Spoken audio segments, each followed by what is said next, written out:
My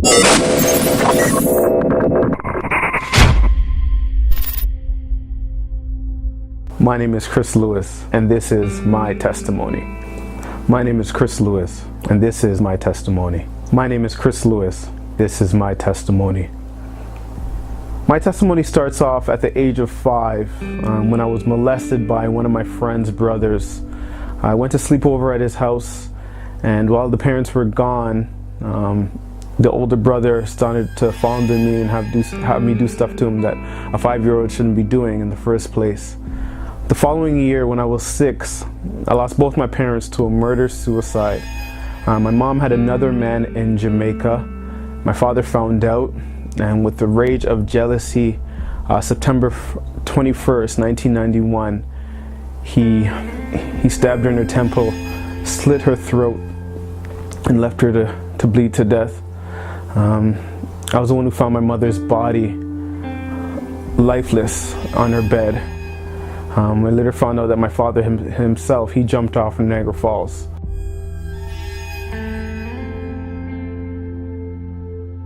And I was adopted, and in the home that I was in, I just had a real tough time with real love. Just thinking like my parents left me, parents are dead, I'm just me by myself.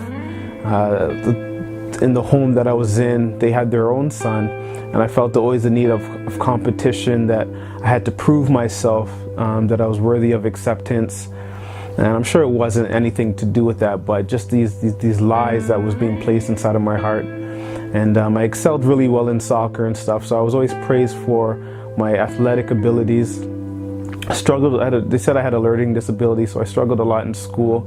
So just with that struggle and tussle of that mindset, I just really left me depressed. So I started to find peace and comfort in ladies and girls. This is in elementary school, so I would have a lot of girlfriends, always doing the kissing tag games, going behind the portables, and just trying to fill that void with that. And when I was 10, I actually got molested again, and this was by my foster parents. He had a son out in New York who'd visit ever so often on summer breaks and stuff.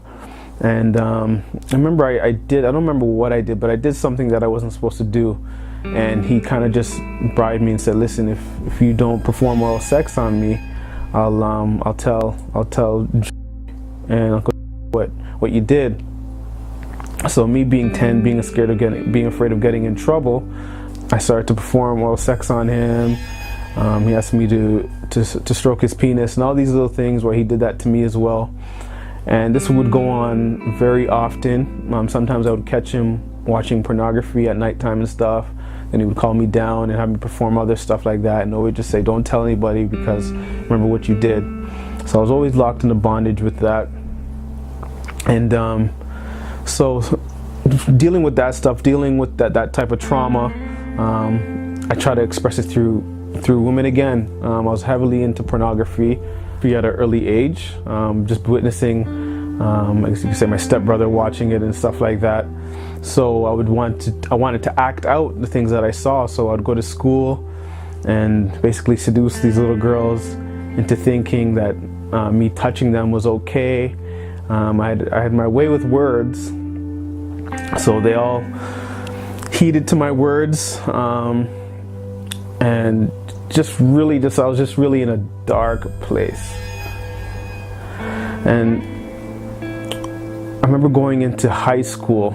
That's when I got introduced to the drug scene. I was really, like I said before, I was really heavily into sports, so I didn't really understand what drugs were and all that stuff. But when I got to high school now, drugs were like the cool thing to do. So it was ecstasy, marijuana. I was like, okay, I want to try smoking weed. So I tried smoking it. Nothing really happened one time. So I was like, okay, this is just a joke. Nothing really works. And then I remember another time I tried it. We skipped a class last period and went out with some of my friends. One of them had their license. We went for a drive, and this is the first time I actually got high, and it was like, oh, I love this feeling. And so I remember got introduced to weed like that. And then I knew I wanted to, I had a passion for music.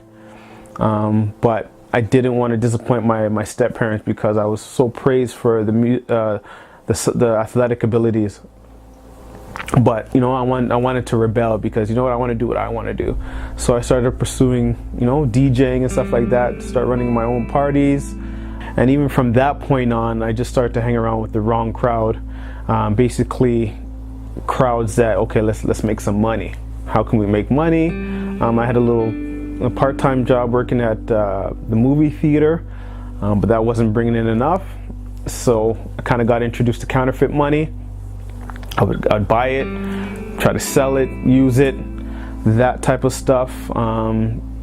Me personally, I started to steal. I got charged a few times. I even got caught with the counterfeit money, so that was like a federal charge on me.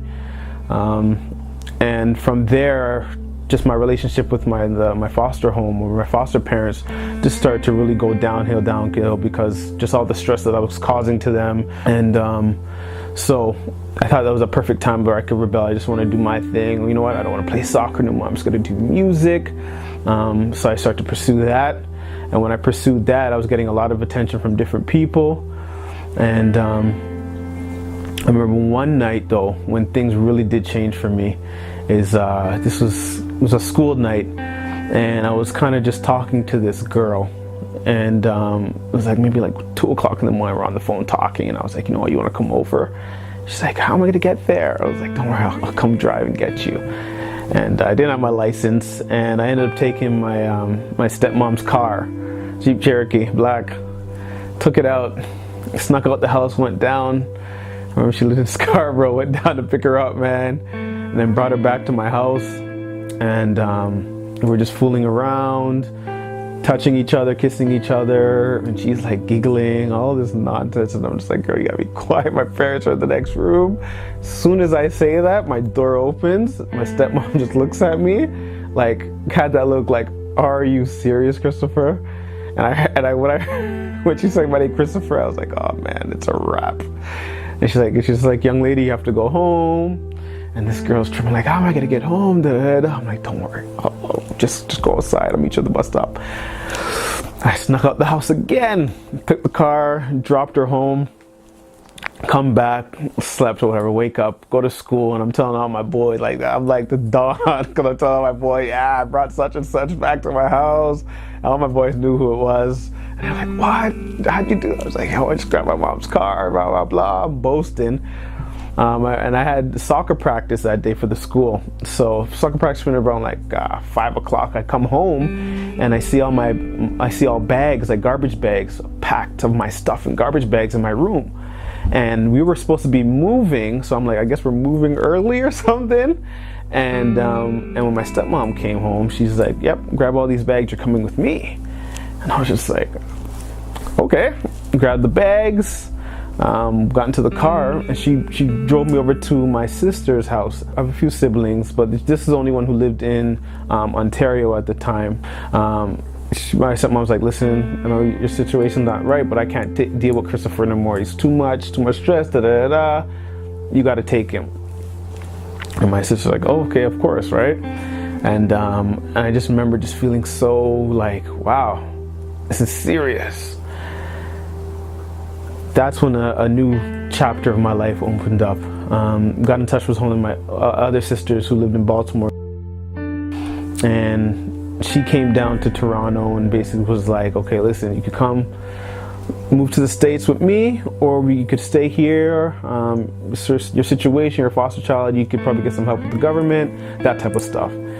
And I guess you could say I came to my senses real quick, because I said, you know what, if I stay here, sis, I'm just gonna wild out. There's no way I could be on my own the way I'm living. Like, you know what, let's just go to Baltimore. Let's try a thing and go to Baltimore. So she's like, all right, cool. And even in the midst of that, she was like, okay, well, I know your father left you a nice little lump sum of money. What happened with that? Do you know anything about your trust fund? I was like, what? I had a trust fund? She's like, yeah, your dad left us, we're not even his kids, and he left us a nice little change of money and stuff like that. You must have got something nice. And I had no clue. Come to find out, I asked my foster mother, she said, you know what, it's all gone. We were living together, I needed the help and stuff like that. So I was just really I just that made me really angry and bitter, because it made me feel that I was only taken in because of money. And then I guess when it was all finished, it was all done, out to the curbs I go.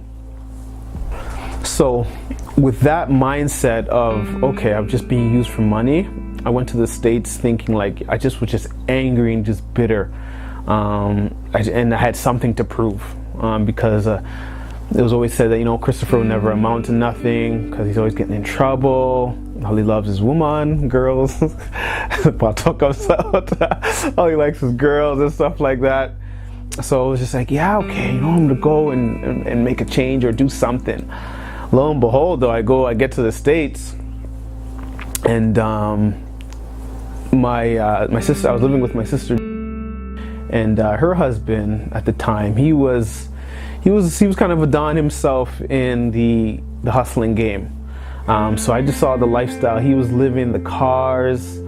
I seen shoe boxes of money underneath their bed. Like, I was just like, what? Okay, you know what I mean? I want to live that life too. You know what I'm saying? So I started to pursue.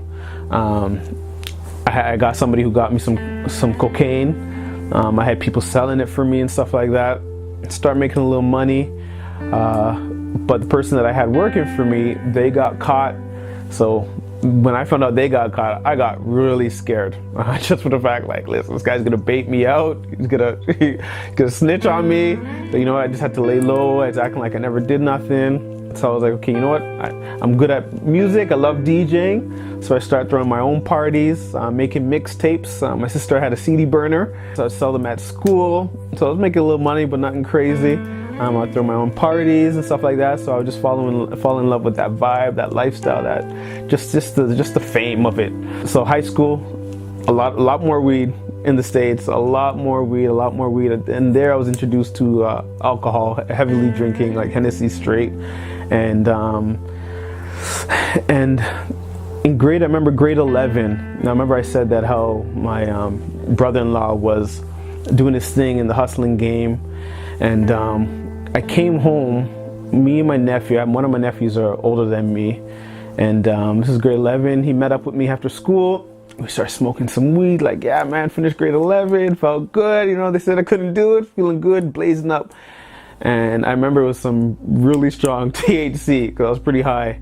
And we go back to the house now, and we get there, and me and my nephew are kind of like tripping because we open the door and like all the stuff is all over the ground. Purses are open, drawers, knives on the floor. Like, it's just like somebody came in. Like, I thought me and my sister and her husband got to a serious fight, or we got robbed. My nephew goes upstairs looking for his mom and stuff like that, can't find her. And my room, they built a room for me in the basement. And down there I had my DJ set, I had my bedroom, nice little living room. It was just a nice little spot. I go downstairs, and I have a lot of nieces and nephews. So all my nieces and nephews are tied up on the floor. My sisters are all tied up on the floor. My brother-in-law, I guess he had some people from Atlanta come down, pick up packages. I caught the play. You know what I mean? They were family members supposedly, but that was the thing. There was a guy and a girl. They would come, chill for a couple days, then leave. So I kind of feel like they're probably picking up a shipment or delivering something. They were on the floor tied up. They were looking like, yo, they're here still. They're here. I'm like, who? Man, the boy. I'm like, which boy? And I'm really high, so I'm like, is this really happening? And I had to untie them. Come to find out, people came looking for my sister's husband. I don't know whether to rob him, to kill him. I don't know the whole details of it. But lo and behold, that's what happened. I witnessed all that. Come to find out, they had guns to their heads and all these little things that just kind of just broke my heart. That my sister, even though I'm the baby brother, I still just made me a rage. Like, yeah, I got to do something about it, right? But that was just my heart, my motive. And even my nieces and nephews witnessing all that. So I just